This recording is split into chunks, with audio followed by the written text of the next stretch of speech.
Hi, Principals Leadership. This is week 26. Our topic for this week is taking chances. Let's go ahead and begin.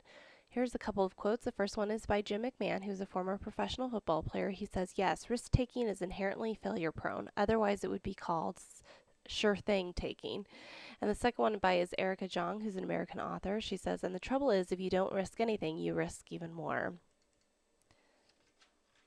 One of the most challenging things for a leader to do is learning how and when to take appropriate risk. Even if you are enjoying taking risk and trying new things on your own, when others are counting on you to make a decision, your willingness to lead them into the unknown may not be the same. Figuring out what risk to take and when to walk away can be a true sign of a confident leader. Sometimes the greatest successes are achieved when a leader takes action by taking risk.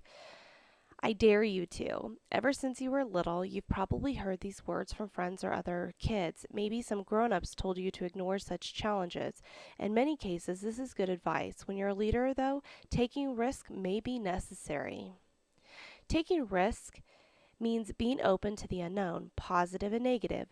Speaking in front of a group or sharing a new idea with a group is a risk. These risks aren't physically dangerous, but if your speech doesn't go well, you may feel as if you're a failure. If people don't like your idea, you may lose confidence in yourself.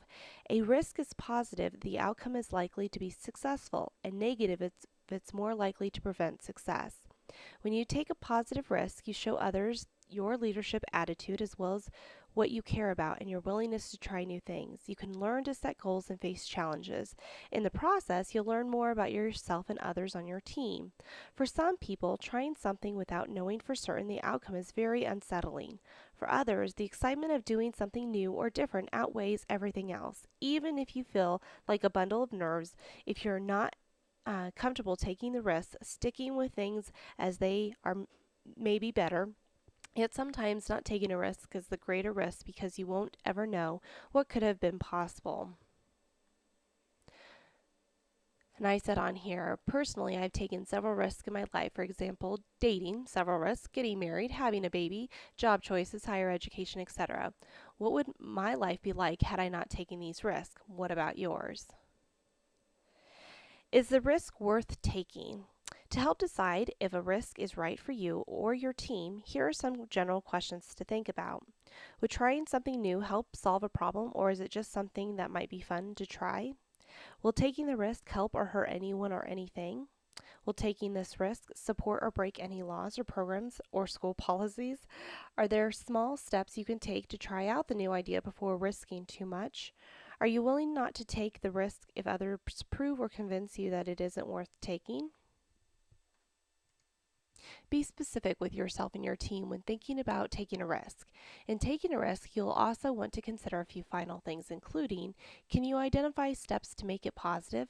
Is it worth taking only at certain times or in particular situations? Will you uphold personal and group values without compromising ethics? Can you inspire the group to work together through the ups and downs even though you're not sure of the outcome? Could you fix or learn from any mistakes to become an even stronger leader? Here's your assignment for this week. I would like you to go into Blackboard and answer the following scenarios with the following questions. So I have scenarios in there, and I would like you to answer these questions that go along with that scenario in the discussion board. You do not have to respond to peers unless you would like to. And that's all for this week. If you have any questions or concerns, please let me know. Thanks.